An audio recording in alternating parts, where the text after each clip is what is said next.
ॐ जननीं शारदां देवीं रामकृष्णं जगद्गुरुं पादपद्मे त्वयोश्रित्वा प्रणमामि मुहुर्मुहुः।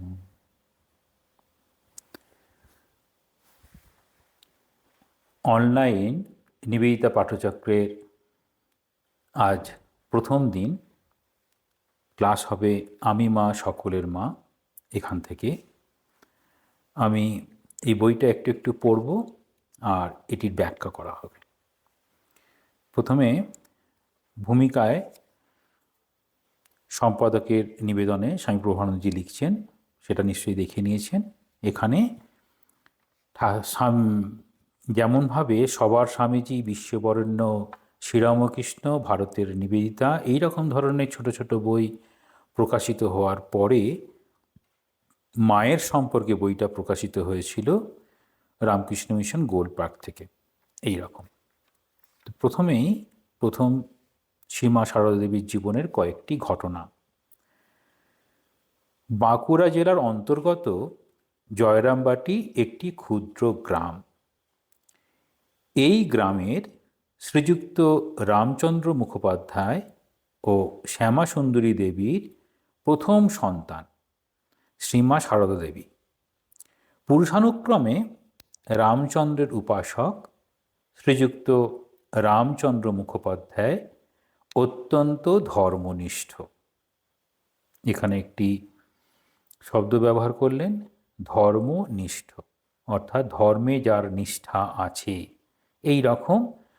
তাহলে শ্রীমা সারদা দেবীর বাবার বিশেষ বৈশিষ্ট্য সেটি হচ্ছে তিনি ধর্মনিষ্ঠ ছিলেন। পত্নী শ্যামাসুন্দরী দেবীও ঠিক সেরকম। মা বাবার প্রসঙ্গে স্বয়ং সারদা দেবী বলেছেন, অর্থাৎ শ্রীমা সারদা দেবীর কথায় তার পিতা এবং মাতার বৈশিষ্ট্য। কীরকম বৈশিষ্ট্য বলছেন? আমার বাপ মা বড় ভালো ছিলেন। তাহলে ভালো বলতে যেখানে সদ্গুণের প্রকাশ বা সদ্গুণের বিকাশ। কোনটা ভালো কোনটা মন্দ? বলা হয় ভগবানের পথে যেতে যা কিছু সাহায্য করে সেই সবই হচ্ছে ভালো, আর ভগবান থেকে যা কিছু দূরে নিয়ে চলে যায় সেগুলো সব মন্দ। কার নিরিখে? ভগবান লাভ করার নিরিখে। তারপরে বলছেন বাবা বড় রাম ভক্ত ছিলেন। তাহলে বাবা কীরকম ছিলেন? রাম ভক্ত ছিলেন। বলছেন নৈষ্ঠিক, এই নিষ্ঠা থেকে নৈষ্ঠিক, অর্থাৎ এই যে অনুষ্ঠান বা অনুষ্ঠানকে অবলম্বন করে যে ধর্ম, সেই ধর্মের একটা নিষ্ঠা থাকার প্রয়োজন। এখানে দ্বৈতভাবের উপাসক, রাম ভক্ত, অর্থাৎ শ্রীরামচন্দ্রের ভক্ত ছিলেন। তাই সেখানে ভক্ত হিসাবে যা যা করার কথা সব তিনি করতেন। এই নৈষ্ঠিকের একটা বর্ণনা দিচ্ছেন। কীরকম না, অন্য বর্ণের দান নিতেন না। তাহলে নৈষ্ঠিক বলতে বোঝাতে চাইছেন যে অন্য বর্ণের দান তিনি নিতেন না। তাহলে বৈশিষ্ট্যতে কীরকম হবে? সবার কাছ থেকে তিনি তাহলে অর্থ নেবেন না। তাহলে অর্থ নেয়ার ক্ষেত্রে তার জীবনে বিশেষ সংযম ছিল। তাহলে অর্থ সেখানে প্রাধান্য পেত না।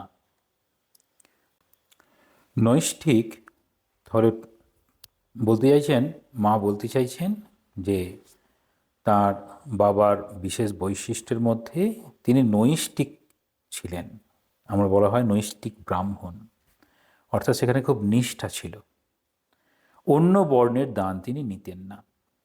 তারপর বলছেন মায়ের সম্পর্কে, মায়ের কত দয়া ছিল, লোকদের কত খাওয়াতেন, যত্ন করতেন, কত সরল। বাবা তামাক খেতে খুব ভালোবাসতেন। তা এমন সরল অমায়িক ছিলেন যে যে কেউ বাড়ির কাজ দিয়ে যেত ডেকে বসাতেন আর বলতেন, বস ভাই, তামাক খাও। এই বলে নিজেই ছিলিম ছিলিম তামাক সেজে খাওয়াতেন। তারপরে একটা সবথেকে বড় বিষয় বোঝাচ্ছেন, বাপ মায়ের তপস্যা না থাকলে কি ভগবান জন্ম নেয়? যেমন ঠাকুর বলতেন, যে সত্যকে ধরে থাকে সে ভগবানের কোলে শুয়ে থাকে। আবার এরকমও বলা যেতে পারে, যে সত্যকে ধরে থাকে ভগবান তার কোলে শুয়ে থাকে। যদি ঠাকুরের কথা ভাবি, ঠাকুর সেরকম সত্যনিষ্ঠ ছিলেন, তিনি তার বাবা মার কোলে নিশ্চিত শুয়েছেন। এই রকম তাহলে বোঝাচ্ছেন যে বাবা মায়ের তপস্যা। তাহলে ভারতবর্ষের কীরকম ধারণা ছিল? জন্ম থেকে মৃত্যু পর্যন্ত আমরা প্রত্যেকেই তপস্যা করছি। কোন পথে? আমরা ভগবান লাভের পথে তপস্যা করছি। আমরা জানা অজানার পথে চলেছি, বারবার জন্মগ্রহণ করছি, কিন্তু আমাদের গন্তব্যস্থল কোথায়? গন্তব্যস্থল হচ্ছে সেই ভগবানের পাদপদ্মে স্থান পাওয়া। এরকম বোঝাচ্ছেন। তাহলে বোঝাচ্ছেন কি? তাহলে প্রথম যে অনুচ্ছেদ, এখানে কি কি বলতে চাইলেন? বলতে চাইলেন বাবা মায়ের বৈশিষ্ট্য। বাবা মার বৈশিষ্ট্যের মধ্যে প্রধান হচ্ছে তপস্যা। এবার যদি আমরা কোনো নিষ্ঠা অবলম্বন করে চলার চেষ্টা করি, সেই নিষ্ঠাকে ধরে রাখার জন্যই আমাদের কিন্তু তপস্যা, অর্থাৎ কোনো কিছুকে আজীবন পালন করা, সেটি হচ্ছে এই তপস্যার সঙ্গে সমার্থক। এরপরের অনুচ্ছেদে বলছেন, সমাজে তখন নরনারায়ণের দিকে ঝোঁক, নগরায়ণের দিকে খুব ঝোঁক। সমাজ কীরকম হচ্ছে? সবসময় সমাজের দিকে এরকম দেখা যায় যে জাগতিক উন্নতির খুব একটা চেষ্টা চলে। তাহলে সমাজ সেরকমভাবে চলেছে। সেই সমাজের দিকে লক্ষ্য রেখে পিতা কী করছেন? গ্রাম থেকে অর্থ উপার্জনের জন্য গ্রাম থেকে যাচ্ছেন। কোথায় যাচ্ছেন? শহরের দিকে যাচ্ছেন। কিসের জন্য? না অর্থ উপার্জনের জন্য যাচ্ছেন। রামচন্দ্র মুখোপাধ্যায়ও আর্থিক সচ্ছলতার জন্য কলকাতায় উপস্থিত হলেন। তাহলে সবাই যেমন শহরের দিকে যায়, ঠিক সেরকম শহরের দিকে চলেছেন। কিসের জন্য? অর্থের জন্য। এবার স্বামী কাজের খোঁজে শহরে গিয়েছেন, অর্থাৎ রামচন্দ্র মুখোপাধ্যায় কাজের জন্য শহরে গিয়েছেন। বাড়িতে কে আছে? বাড়িতে মা আছেন, অর্থাৎ শ্রীমা সারদা দেবীর মা রয়েছেন, শ্যামা সুন্দরী দেবী। তাই বাপের বাড়ি শিহরে গিয়েছেন। এবার বাপের বাড়ি শিহরে গিয়েছেন, জয়রামবাটির কাছেই এই শিহর। তাহলে এই শিহর গ্রামটা কোথায় অবস্থান? বলতে চাইছেন জয়রামবাটি থেকে কাছেই এই শিহর গ্রাম। সেখানে শ্যামাসুন্দরী দেবীর এক অদ্ভুত অভিজ্ঞতা হলো। এই অভিজ্ঞতাগুলো অনেক সময় দর্শনের মতো হয়, অনেক সময় যেন সেটি অনুভব করার মধ্যে দিয়ে চলে। যখন অনুভব করার মধ্যে দিয়ে হয় সেটাকে বলা হয় অভিজ্ঞতা। যেমন কর্মের অভিজ্ঞতা, কর্ম করতে করতে অভিজ্ঞতা হয়, ঠিক সেই রকম এই অভিজ্ঞতাটা কেন অদ্ভুত বলছেন? না এটি সাধারণ নয়, এটি অসাধারণ একটি বিষয়। কীরকম? না একদিন অসুস্থ অবস্থায় অন্যান্য গ্রাম্য বধূর মতোই পুকুরের পাড়ে শৌচে গেছেন শ্যামা সুন্দরী দেবী। এখানে দুটি বিষয় বোঝাতে চাইছেন। একটা হচ্ছে সেই সময়কার সামাজিক প্রেক্ষাপটে শৌচ করার জন্য বাড়িতে, তাহলে এরকম আমাদের বর্তমানে যেরকম বাড়িতে যেমন বাথরুমের ব্যবস্থা আছে, তখন সেরকম ব্যবস্থা থাকতো না। তখন গ্রামের পুকুরের পাড়ে এইরকম জায়গাতে গিয়ে এরকম বাথরুম করতে হতো। স্বামীজি খুব খেদের সঙ্গে বলেছেন, এই অবস্থাটাকে বলছেন যে যে পুকুরের জল পান করা, সেই পুকুরের জলেতেই এইরকম স্নান করা, শৌচ করা ইত্যাদি, এগুলো হচ্ছে আমাদের উন্নতি দরকার। তাহলে এই মায়ের মা শ্রীমা সারদা দেবীর মা শ্যামাসুন্দরী দেবী কোথায় গিয়েছেন? তাহলে গ্রামের যে অবস্থা সেই রকম অবস্থা মেনেই তিনি পুকুরের পাড়ে গেছেন শৌচ। সেখানে কি হচ্ছে? দেখাচ্ছেন প্রায় সংজ্ঞাহীন অবস্থা। তাহলে শ্যামাসুন্দরী দেবীর প্রায় সংজ্ঞাহীন অবস্থা। তাহলে এই যে সংজ্ঞাহীন অবস্থায় চলেছে, সেই সংজ্ঞাহীন অবস্থায় অর্থাৎ সাধারণ যে জ্ঞান, সেই জ্ঞানটি তখন চলে গেছে, যাকে আমরা অজ্ঞান বলি। কিছুক্ষণের জন্য অজ্ঞান যেন হয়ে গেছেন। এমন সময় কুমোরদের পোয়ানের, এই পোয়ান বলতে যখন কুমোররা মাটির পাত্রগুলো তৈরি করে, সেই জন্য তারা জমি থেকে বা পুকুর থেকে বা নদীর পাড় থেকে ভালো মাটি নিয়ে এসে একটা জায়গায় রেখে দেয়, সেটাকে বলা হয় মাটি শুকানোর জায়গা বা পোয়ান। সেইখানে ওই মাটি থেকে কাঁকড় বালি ইত্যাদি বেছে নিয়ে সুন্দর মাটিটা রেখে দেয়। তো সেখানে সেই পোয়ান, তার কাছে ঝনঝন শব্দে সচকিত হয়ে উঠলেন তিনি। তার দেখছেন কি, যে ওই কুমোরদের যেখানে মাটি রাখা আছে সেখানে ঝনঝন শব্দ হলো। তাকিয়ে দেখলেন সামনের বেলগাছ থেকে একটি শিশুকন্যা নেমে এলো এবং তার নরম কোমল হাত দুটি হাত দিয়ে শ্যামাসুন্দরীর গলা জড়িয়ে ধরে বলল, আমি তোমার ঘরে এলাম মা। তাহলে এটা কীরকম অবস্থায় হচ্ছে না, প্রায় সংজ্ঞাহীন অবস্থা বা একটা যেন কোনো ঘোরের মধ্যে রয়েছেন এরকম একটি অবস্থা। সেই অবস্থায় তিনি শব্দ শুনছেন, আর শব্দ শোনার পাশাপাশি দেখছেন একটা যেন শিশু কন্যা যেন নেমে আসছে। এই যে ঝনঝন শব্দ, আমরা ধরে নিতে পারি শিশু কন্যাদের পায়ে যেরকম নূপুর থাকে সেরকম যেন একটা নূপুর আছে, সেই নূপুরেরই যেন ঝনঝন শব্দ ধরে নিতে পারি। তাহলে এরকম এসে কি বলছেন, আমি তোমার ঘরে এলাম মা। একই রকমভাবে যেমন ঠাকুরের ক্ষেত্রে হয়েছিল, ঠাকুরের বাবা গয়ায় গিয়েছিলেন, সেখানে স্বপ্ন দেখেছিলেন, সেখানে যেন বলছেন আমি তোমার বাড়িতে গিয়ে যাব। এখানে ঠিক সেরকম মা আসবেন, শ্যামা সুন্দরী দেবীর গলা জড়িয়ে যেন বলছেন আমি তোমার ঘরে এলুম মা। শ্যামা সুন্দরী সংজ্ঞাহীন হয়ে পড়লেন। তাহলে দুটি অবস্থা বলছেন, একটা প্রায় সংজ্ঞাহীন অবস্থা, তারপরে সংজ্ঞাহীনতা, বাহ্য জ্ঞান চলে গেল। এই বাহ্য জ্ঞান চলে গেল কেন না, হঠাৎ করে আমাদের কাছে যদি একটা অদ্ভুত একটা দৃশ্য, সেখানে শ্রদ্ধা মৃষিত একটা দৃশ্য, যেন দেবী রূপ সেই কন্যা রূপে যেন এসেছেন, আসার পরে ওই ঘটনার পরে তিনি সংজ্ঞাটা হারিয়ে ফেললেন। জ্ঞান ফিরলে অনুভব করলেন ওই কচি মেয়েটি যেন তার গর্ভে প্রবেশ করছে। তাহলে কীরকম ভাবছেন, যখন জ্ঞান হলো তখন তিনি মনে করছেন যেন এই ওই ছোট্ট শিশুর কন্যা রূপ ধরে যিনি এসেছিলেন তিনি যেন তার গর্ভে প্রবেশ করেছেন।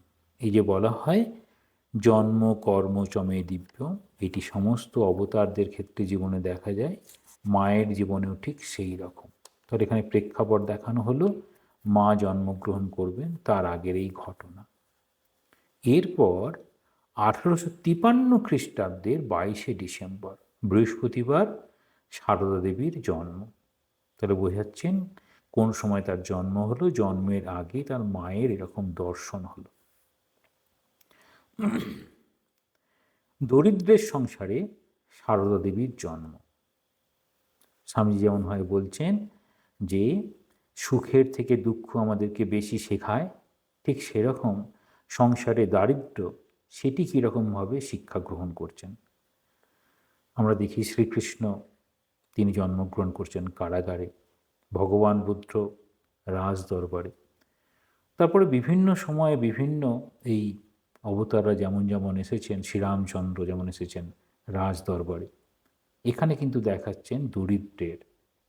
এই দরিদ্রের অবস্থাটা খুব খেয়াল করব, কেন এইরকম দরিদ্র অবস্থায় বর্তমানের অবতাররা জন্মগ্রহণ করলেন। তাহলে দরিদ্র কিন্তু সেখানে সৎ গুণাবলী রয়েছেন। স্বামীজি যখন বিদেশে গিয়েছেন তখন দেখছেন সেখানকার ধারণা, সেখানকার মানুষের ধারণা, যারা দরিদ্র হয় তাদের মধ্যে যেন সদ্গুণগুলো থাকে না। কিন্তু ভারতবর্ষের ধারণা হচ্ছে যেখানেই দরিদ্র মানে দারিদ্রতা অবস্থান করে সেখানে তারা আরও বেশি ঈশ্বর পরায়ণ হয়, সেরকম দেখাতে চাইছেন। দরিদ্রের সংসারে সারদা দেবীর জন্ম, কিন্তু ছোটবেলা থেকেই তিনি দয়ার মূর্তি। তাহলে দরিদ্র কার কষ্ট বুঝবে, আরেকজন দরিদ্রের কষ্ট বুঝবে। তাহলে যিনি কষ্টে আছেন, আরেকটা মানুষের যে কষ্ট, কতদূর কষ্ট হতে পারে তিনি খুব প্রাণে প্রাণে বোধ করতে পারেন। ছোটবেলা থেকেই তিনি দয়ার মূর্তি। 1864-65 খ্রিস্টাব্দে বাংলায় করাল দুর্ভিক্ষ দেখা দিল। দেশ জুড়ে অন্যের জন্য হাহাকার। রামচন্দ্র মুখোপাধ্যায় দরিদ্র হলেও পরম দয়ালু। তাহলে দরিদ্র কিন্তু দয়ালু। তাহলে দরিদ্র আরেকজন দরিদ্রের, দুঃখী আরেকজনের দুঃখটিকে অনুভব করতে পারে, ঠিক সেই রকম। দুর্ভিক্ষের অন্ন কষ্ট তাকে ব্যথিত করল। তাহলে দুর্ভিক্ষের অন্ন কষ্ট তাকে ব্যথিত করল। নিজেদের জন্য মড়াই ভর্তি যে ধান জমিয়ে রেখেছিলেন তা দিয়ে অন্ন সত্র খুললেন। তাহলে মড়াই হচ্ছে যেখানে ধান রাখা হয়, সেই ধান রাখার জায়গাটার নাম হচ্ছে মড়াই। সেটা ভর্তি যে ধান ছিল, সেই ধান থেকে ধানটা কী করলো, চালে পরিণত করলেন। অন্নসত্র মানে সকলের জন্য খাবার, এটা খুললেন। চালে ডালে খিচুড়ি রাখতেন, আর দলে দলে লোক এসে খেত। তাহলে কারা খেত? যারা ক্ষুধার্ত মানুষ, যারা দরিদ্র, তারা সবাই আসতো, এসে সেখান থেকে খাবার খেত। ক্ষুধার্ত মানুষের পাতে যখন গরম গরম খিচুড়ি ঢেলে দেওয়া হতো, তখন ছোট্ট সারদা তার ছোট দুহাত দিয়ে পাখার বাতাস করতেন খিচুড়ি ঠান্ডা হওয়ার জন্য। তাহলে কী করছেন? এখানে বলা হয় আদর্শ কন্যা কি করে না, পিতা মাতাকে বলতে হয় না তার কি কাজ করা উচিত। তাহলে সেই কর্তব্যবোধ ওই ছোট্ট সারদার মধ্যে কীরকমভাবে অনুপ্রবেশ করেছিল, যে কারণে তিনি আদর্শ কন্যা ছিলেন। তাহলে সেখানে কন্যাকে এই যে বাবা মার ইচ্ছে, বাবার ইচ্ছে, এই দরিদ্র দুঃখীদের জন্য অন্নসত্র খুলেছেন দুর্ভিক্ষে, সেই খাওয়ার জন্য তার যতটা সাধ্য, সেই সাধ্য অনুযায়ী তিনি সেবা করছেন। তাহলে আমরা যখন বাবা মার অভীষ্ট কাজের জন্য যদি সাহায্য করি, সেটি আমাদের কর্তব্য হবে। কর্মযোগে এইরকম আদর্শ গৃহের চিত্র তুলে ধরেছেন স্বামীজি পাখির গল্প বলে। সেই বাবা পাখিটা প্রথমে নিজের আত্মহুতি দিলেন, তারপর মা পাখিটা নিজেকে আত্মহুতি দিলেন, তারপর তার সেই ছোট ছোট সন্তানগুলো তারাও সেই অগ্নিতে নিজেদেরকে নিক্ষেপ করছেন। কেন না, বাবা মার অপূর্ণ কর্ম আমরা যেন পূর্ণ করতে পারি। ঠিক এখানে সেরকম বোঝাচ্ছেন যে গৃহস্থের কর্তব্য, অর্থাৎ সেখানে ছোট্ট শিশু, সেই ছোট্ট শিশু সারদা রূপে যেন তার কর্তব্য কর্ম করছেন। কি করছেন না, পাখার বাতাস করতেন। কেউ তাকে বলে দেয়নি, তিনি নিজেই তা করতেন। তাহলে বলে করানো একরকম, আর নিজে থেকে করা একরকম। এই নিজে থেকে করা মানে হচ্ছে খুব আপনার বোধ, খুব ভালোবাসা, তখন নিজে থেকেই করে। আর বললে পারে করে, সেটি হচ্ছে তারপরে। তাহলে যখন আমরা কোনো কাজকে নিজের মনে করি, তখন নিজে থেকেই করি। আর কেউ বললে যদি করি, তখন তার মান রক্ষা করার জন্য করি। এবার বলছেন রামচন্দ্র মুখুজ্জেদের কয়েক বিঘা জমি ছিল, কিন্তু তাতে যে ধান হতো তা যথেষ্ট ছিল না। রামচন্দ্র তাই সংসার প্রতিপালনের জন্য পুরোহিতের কাজ করতেন এবং তুলোর চাষ করতেন। তাহলে বলছেন পুরোহিতের কাজ মানে যজমানগিরি করা, পুরোহিতের কাজ করতেন, তুলোর চাষ করতেন। তার রামচন্দ্র কীভাবে কি করতেন সেটা বলছেন। আর মাঝে মাঝে কলকাতায় যেতেন শহরের দিকে অর্থ উপার্জনের জন্য। শ্যামাসুন্দরী দেবী কোলের মেয়ে সারদাকে খেতে শুইয়ে তুলো তুলতেন। তাহলে কি বলছেন যে কোন সময় কর্ম করতে হচ্ছে না, কোলের মেয়ে মানে শিশু, সেই সময়। পরবর্তীতে দেখা যায় যে সীমা সারদা দেবী আছেন, একজন মেয়ে কাজ করছিল, সবে তার সন্তানের জন্ম হয়েছে, তারপর তিনি জমিতে কাজ করতে এসেছেন। তখন ঠাকুরের এই রকম আমাদের সংঘ তৈরি হয়েছে। তো যিনি কাজের দায়িত্বে ছিলেন, তিনি বললেন তোমায় কাজ করতে হবে না, তুমি এখন বাড়ি যাও, তোমার যা প্রাপ্য টাকা তুমি পেয়ে যাবে। তারপর বিষয়টা যখন সারদা দেবীকে জানানো হয়েছিল, তখন তিনি বললেন যে খুব ভালো করেছ, এই সময় তো একটু বিশ্রামের প্রয়োজন, তা এই কাজটি ভালো করেছো, এরকমভাবে মা সেটিকে অনুমোদন করেছিলেন। তাহলে এখানে বলছেন শ্রীমা সারদা দেবী সেই ছোট শিশু, তার মা তাকে ক্ষেতের, এখানে বলে খেতে শুইয়ে দেওয়া বলতে ক্ষেতের ওই আল থাকে, দুটো জমির মাঝে যে একটা বিভাজন রেখার মতো থাকে, সেখানে একটু মতো উঁচু মতো হয়, সেটাকে বলা হয় আল। সেই আলের উপরে শুইয়ে দিয়ে তুলো চাষ করতেন, তুলতেন। একটু বড় হয়ে সারদাও মাকে ওই কাজে সাহায্য করতেন। যখন একটু বড় হলো, তখন ওই যে আদর্শ কন্যা কী করে, বাবা মার কাজে সাহায্য করে, ঠিক সেই রকম মা সাহায্য করছেন।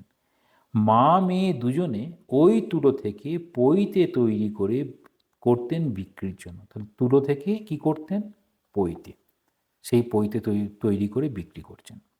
এবার বলছেন আরেকটি ঘটনা, সেটা হচ্ছে ছোট ভাইদের দেখাশোনা করা তার আর এক কাজ ছিল। অর্থাৎ এখানে আদর্শ ভগিনী সে কী করে, আমাদের ভারতবর্ষে এরকম ধারণা আছে আমাদের বড় দিদিরা মায়ের ভূমিকা পালন করে ছোট ছোট ভাইদের ক্ষেত্রে, ঠিক সেই রকম যেন ওই ছোট সারদা তার আবার যে ভাইরা ছিল সেই ভাইদেরকে সাহায্য করছেন। ভাইদের নিয়ে তিনি আমোদর নদে স্নান করতে যেতেন, ওখানে স্নান করতে যেতেন, মুড়ি খেতেন, ইত্যাদি ইত্যাদি সব রয়েছে। কখনো বা গলা সমান জলে নেমে গরুর জন্য দল ঘাস কাটতেন। তাহলে কি কি কাজ করতেন মা সেটি বোঝাচ্ছেন, যে কারণে এই যে মা কীরকম কাজ করতেন, সেই কাজ করতে করতে কাজ কেন করা উচিত, কাজে কি হয় না, খেতে মনুষ্যদের জন্য মুড়িও তিনিই নিয়ে যেতেন। তাহলে ছোটোবেলায় যে কাজগুলো করতেন সেগুলো বলা হচ্ছে। ছেলেবেলা থেকেই তিনি ছিলেন শান্ত ও বুদ্ধিমতী, কাজেও খুব উৎসাহ ছিল। এরকম কাজ করতেন, কাজ করতে ভালোবাসতেন। মা পরবর্তীতে বলেছেন কাজ না লক্ষ্মী, কাজ করলে মন খুব ভালো থাকে।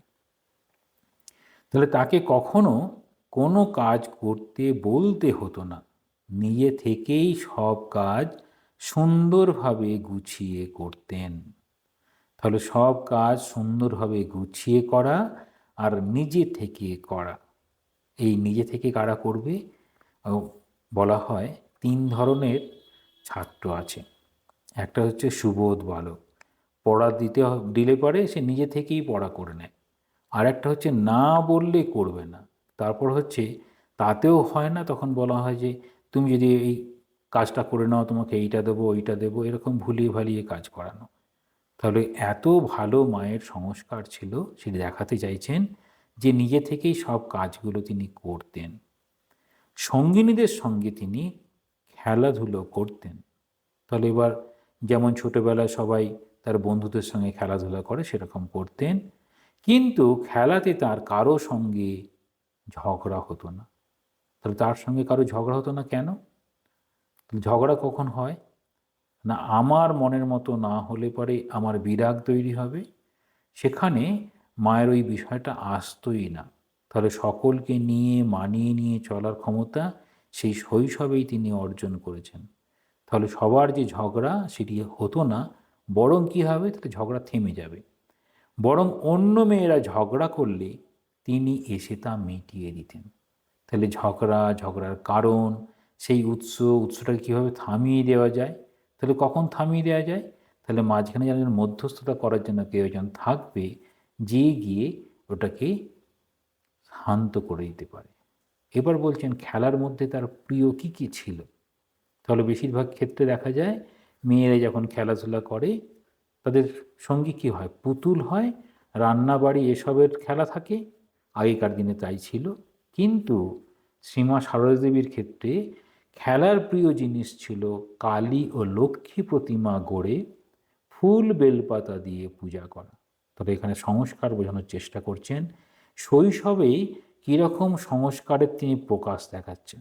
অর্থাৎ এটা দিয়ে কি বোঝাতে চাইছেন, আমরা আমাদের যেন সন্তানদেরকে বা আমাদের ছোটদেরকে শিশু বয়সেই যাতে এই আধ্যাত্মিকতার দিকে বা এই ভারতবর্ষের বৈশিষ্ট্য সেটি বোঝানোর জন্য যেন চেষ্টা করি। তাহলে আমরা যখন মন্দিরে যাব তখন ছোট শিশুদেরকেও মন্দিরে নিয়ে যাব, আমরা যখন চুপচাপ বসবো তাকেও বলতে হবে ঠাকুরের কথা ভাবো, ঠাকুরের গান করো। তাহলে এখানে কি করছে, খেলার ছলেই তখন এরকম কালী মূর্তি, লক্ষ্মী মূর্তি এরকম প্রতিমা গড়ছেন, ফুল বেলপাতা দিয়ে পুজো করছেন। এই পূজাগুলো কি নিজেরাই করছেন। তাহলে আমাদের প্রত্যেকেই নিজের মতো যে ভাবনা নিয়ে পূজা করতে পারি সেটি বোঝানোর চেষ্টা করছেন। তাহলে এরকম শৈশব আস্তে আস্তে কাটছে। এরপরে কিরম দেখাচ্ছেন, সারদা তখন 5 বছর অতিক্রম করে 6 বছরে পড়েছেন। তাহলে 5 বছরের পরে 6 বছরে পড়েছেন। তখনকার দিনে শৈশবেই বিয়ে হয়ে যেত। আর ওদিকে দক্ষিণেশ্বরে কামারপুকুরের গদাধর চট্টোপাধ্যায়, ভবিষ্যতে শ্রীরামকৃষ্ণ, সাধনার তোড়ে ভেসে চলেছেন। ঠাকুরের সাধন পর্ব তখন চলছে, অর্থাৎ ভগবান লাভ করাই আমার জীবনের একমাত্র উদ্দেশ্য। একদিন যে চলে যাচ্ছে, মাকে দেখতে পাচ্ছি না, এই রকম গভীর প্রাণের উন্মাদনায় তিনি একান্ত আগ্রহে, প্রেরণায় সেই সাধনা করছেন। বলছেন, জগজ্জননীর দর্শন না পেয়ে তিনি থামবেন না।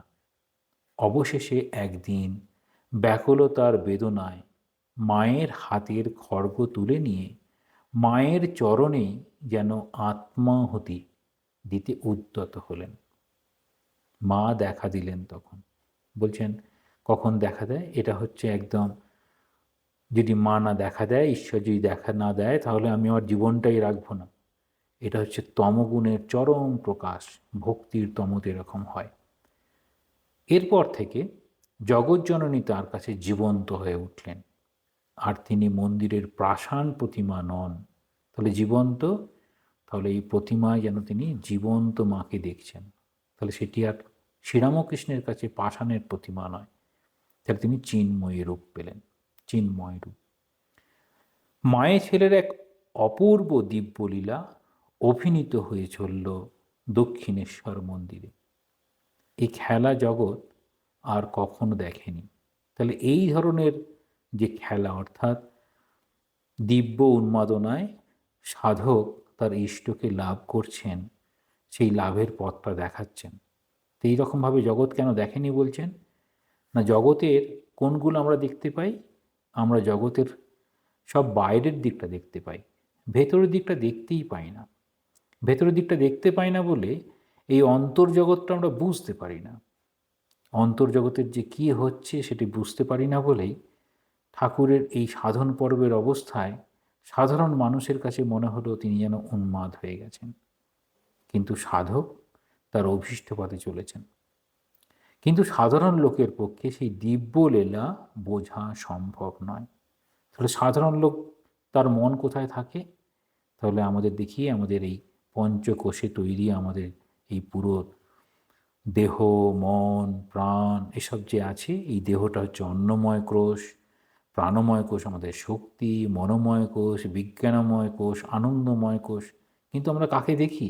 সবসময় আমরা দেখি এই অন্নময় কোষ, আর এই কর্মের উচ্ছ্বাস দেখে বুঝতে পারি তার প্রাণময় কোষ, আর মনের ভাবনা দিয়ে যা কিছু প্রকাশ করার চেষ্টা করে সেটা হচ্ছে মনোময় কোষ, আর অল্প আভাস পাই তার যে বিচার, জ্ঞান, বিজ্ঞানময় কোষ। আনন্দময় কোষ পর্যন্ত আমরা পৌঁছাতেই পারি না। কিন্তু সব থেকে বাইরে আছে এই অন্নময় কোষ, সেটিকেই দেখি। আর সেখানে যদি দেখি বেশভূষার ঠিক নেই, মাথার চুল বড় হয়ে গেছে, উস্কো খুস্কো, মাটিতে গড়াগড়ি দিচ্ছে, এই রকম ঠাকুরের অবস্থা, তাহলে সেটাকে দেখে সাধারণ মানুষ ভাববেন যে হয়তো নিশ্চয়ই এর মস্তিষ্কের বিকৃতি ঘটেছে।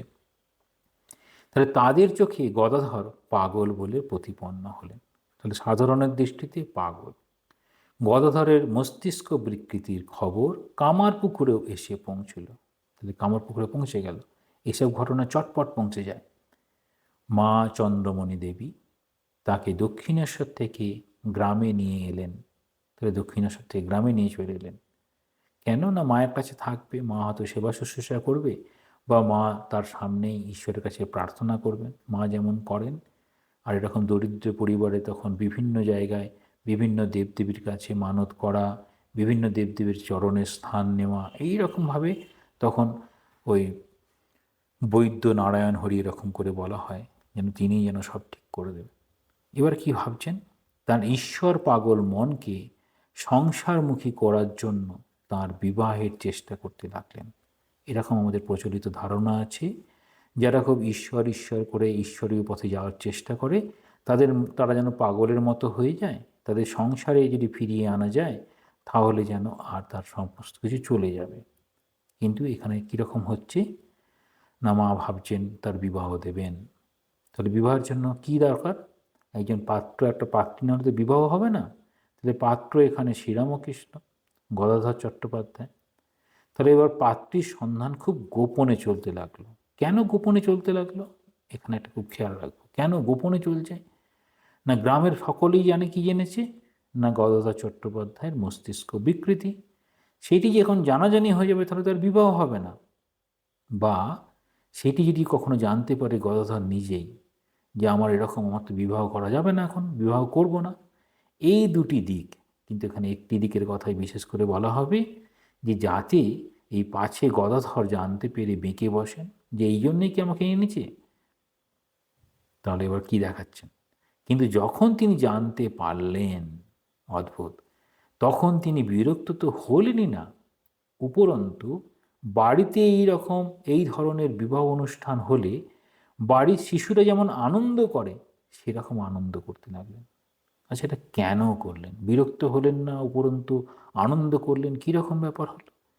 তাহলে আমরা যেরকমভাবে ভাবি যে সত্যিকারের অধ্যাত্ম পথে চলেছেন, যেখানে ঈশ্বরই সব, তাকে পেতে হবে, বাড়ির একরকম ধারণা আর পাড়াপড়শির একরকম ধারণা, বিবাহ দিলে হয়তো ঠিক হয়ে যাবে, কিন্তু জানাজানি যদি না হয় সে চেষ্টা করছেন। কিন্তু যখন জানতে পারলেন, ছোট শিশুর মতো আনন্দ করলেন। তাহলে আনন্দ করলেন কেন? তাহলে বিবাহ এটি হচ্ছে ওই যাত্রাদি যশোবিধ সংস্কার। বলা হয় যখনই কেউ আচার্য পদ গ্রহণ করতে চান তাকে এই দশবিধ অনুষ্ঠানের মধ্যে দিয়ে যেতে হয়। তাহলে ঠাকুর ঠিক এইরকম দেখাবেন, জগৎকে দেখানোর জন্য অদ্ভুতভাবে একদিকে তিনি গৃহীর আদর্শ হবেন, একদিকে তিনি সন্ন্যাসীর আদর্শ হবেন। তাহলে বিবাহ নামক অনুষ্ঠান যদি না থাকে তাহলে গৃহীর আদর্শ দেখাবেন কি করে? তাহলে গৃহীর আদর্শ দেখানোর এখানে প্রথম প্রকাশ করছে যে আমি গৃহস্থ হব, বিবাহ অনুষ্ঠান আমার হবে। কিন্তু খোঁজ খবর করেও মনোমতো পাত্রী কিছুতেই পাওয়া গেল না। অনেক খোঁজ খবর হলো, পাওয়া গেল না। এবার সবাইকে অবাক করে দিয়ে গদাধর তখন বলে বসলেন, এদিক ওদিক খুঁজে কি হবে? তাহলে যেন ভবিষ্যৎ দেখতে পাচ্ছেন, সমস্ত যেন দেখতে পাচ্ছেন। সেই সময় জয়রামবাটি রামচন্দ্র মুখুজ্জের বাড়িতে গিয়ে দেখো গে, বিয়ের কোণে সেখানে কুটো বাঁধা আছে। তাহলে এই জয়রামবাটিতে রামচন্দ্র মুখুজ্জের বাড়িতে এই সারদা দেবী রয়েছেন, সেটিকে বলছেন বিয়ের কোণে কুটো বাঁধা আছে। অর্থাৎ সারদা দেবী তার জন্যই নির্দিষ্ট হয়ে আছেন। ঠিক যেভাবে গাছের কোনো ফলকে কুটো বেঁধে অন্য ফলের থেকে আলাদা করে রাখা হয় দেবতাকে নিবেদন করার জন্য। গাছে যখন ফল হয় তখন একটা কিছু ওই কুটো, মানে এখানে খড়কুটো বলা যেতে পারে, কোনো একটি সুতো বা কুটো এরকম ওই খড়কুটোর মতো, ওই ঘাসের মতো, তাকে দিয়ে বেঁধে রেখে নির্দিষ্ট করে দেওয়া হবে যেটি দেবতাকেই এটিকে অর্পণ করা হবে, সেটির জন্য অন্যকে যেন লালায়িত না হয় সেটি বোঝানোর জন্য। তাহলে খড়কুটো, এই কুটো বাঁধা অর্থাৎ তাকে নির্দিষ্ট করে বোঝানো হচ্ছে যেন ওখানে যে শারদাদেবী আছেন সেটি শ্রীরামকৃষ্ণের জন্য নির্দিষ্ট। এরপরে বলছেন এটা উভয়কেই যেন ইঙ্গিত করেছেন। আগে মা করেছেন, এখন ঠাকুর করলেন। বাড়িতে বলে দিলেন তাহলে যে জয়রামবাটিতে রামচন্দ্র মুখুজ্জের বাড়িতে যাও, সেখানে দেখবে আমার জন্য কোণে রয়েছে। এর কয়েক বছর আগের একটি ঘটনা বলা হচ্ছে এখানে। শিশু সারদাও একদিন শ্রীরামকৃষ্ণকে পতিরূপে নির্বাচন করেছিলেন, কোনো কিছু না বুঝেই। এটা কোনো কিছু না বুঝেই, সেটি আমাদের মতো ভাবনা। কিন্তু যেহেতু এই অবতারদের জীবনে সকল কিছু ঘটনাই আমাদেরকে শিক্ষা দেওয়ার জন্য এবং তা পূর্ব নির্ধারিত। কী করে পূর্ব নির্ধারিত বলি? না, যখন দেখি শ্রীরামচন্দ্রের সমস্ত কিছু কাহিনী লেখা হলো, তারপরে শ্রীরামচন্দ্র আবির্ভূত হলেন। এরকম দেখানো হয় যে তারা যখন আসেন তার আগেই তাদের সম্পর্কে এরকম বিষয়গুলি চলে আসে। তাহলে এখানে দেখাচ্ছেন যে আমাদের চোখে যেন কোনো কিছু না বুঝে এত ছোট শিশু কি করে বুঝবেন। সেই ঘটনা বলছেন। শিহর সারদা দেবীর মামা বাড়ি। তাহলে শিহরটা হচ্ছে সারদা দেবীর মামা বাড়ি, যেখানে শ্যামাসুন্দরী দেবীর ওই দর্শন হয়েছিল অর্ধবাহ্য জ্ঞান অবস্থায়। তো শ্রীরামকৃষ্ণের ভাগ্নে হৃদয়রাম মুখোপাধ্যায়ের বাড়ি হচ্ছে শিহরে। তাহলে ভাগ্নের বাড়ি সেটি হচ্ছে শিহরে। গ্রামের এক ধর্মীয় সঙ্গীত অনুষ্ঠানে বহু লোকের মধ্যে ঘটনাচক্রে গদাধর উপস্থিত আছেন। আবার একটু দূরে কোনো এক মহিলার কোলে শিশু সারদাও বসে আছেন। গান শেষ হলে ওই মহিলা মজা করে সারদাকে জিজ্ঞাসা করলেন, এই যে এত লোক এখানে রয়েছে, এদের মধ্যে কাকে তোর বিয়ে করতে ইচ্ছে হয় বলতো। তাহলে অত ছোট শিশু তে বিয়ের বিষয়টা আদৌ জানে কি জানে না বোঝা খুব মুশকিল। কিন্তু এইরকম আমাদের ঠাকুমাদের আগে এরকম ধারণা ছিল, এরকম বলতেন গল্প করতে করতে, ঠিক সেই রকম বলছেন। অমনি শিশু সারদা দুহাত তুলে শ্রীরামকৃষ্ণকে দেখিয়ে দিলেন। এইভাবে কোনো এক দৈব প্রেরণায় এরা দুজনেই দুজনকে নির্বাচন করে নিয়েছিলেন। তবে একে অন্যকে এরা নির্বাচন করে নিয়েছেন, এটাও বলা যেতে পারে। বা এইটিই যেন এই অবতারের বিশেষ লীলা, এই লীলায় দেখাচ্ছেন কীরকমভাবে আমরা যেমন বলি আমাদের জন্ম, আমাদের মৃত্যু, আমাদের বিবাহ, আমাদের গুরুকরণ যেন পূর্ব নির্ধারিত, ঠিক সেই রকমভাবে বোঝানোর চেষ্টা করছেন হয়তো। অবশেষে 1266 বঙ্গাব্দের বৈশাখ মাসের শেষে 24 বছরের গদাধরের সঙ্গে 6 বছরের শারদামণির বিবাহ সম্পন্ন হল। বলছেন 1266 বঙ্গাব্দের বৈশাখ মাসের সময়। সেই সময় কীরকম প্রথা ছিল? তখনকার প্রথা অনুযায়ী পাত্রপক্ষ কন্যাপক্ষকে পণ দিল 300 টাকা। সেই সময়কার কী প্রথা ছিল? প্রথা ছিল পাত্রপক্ষ কন্যাপক্ষকে পণ দেবে। এখন ঠিক উল্টো চলে আমাদের, কিন্তু সেই সময় কি চলতো সেটা বোঝানো হচ্ছে এখানে। পরবর্তীকালে বিবাহের প্রসঙ্গে শ্রীমা বলতেন, খেজুরের দিনে আমার বিয়ে হয়, মাস মনে নেই। এই খেজুরের দিনে বলতে এই যে খেজুর যখন পেকে গাছ থেকে পড়ে, আগেকার দিনে এরকম সব ছিল, খেজুরের দিনে এরকম হলো, এরকমভাবে বলা হতো। 10 দিনের মধ্যে যখন কামার পুকুর গেলুম তখন সেখানে খেজুর কুড়িয়েছি। তাহলে সেই শৈশবের দিনের কথা মনে করছেন, মনে করে মা বলছেন মায়ের এই জীবনের ঘটনার কথা, যে বলতে চাইছেন যে কখন আমরা এটি করেছি। তাহলে মায়ের জীবনের আমরা এই পর্যন্ত আজকে দেখলাম, পরবর্তীতে আমরা পরের অংশটা দেখব। হ্যাঁ, ওম শান্তি শান্তি শান্তি। হরি ওম তৎসৎ। শ্রীরামকৃষ্ণার্পণমস্তু।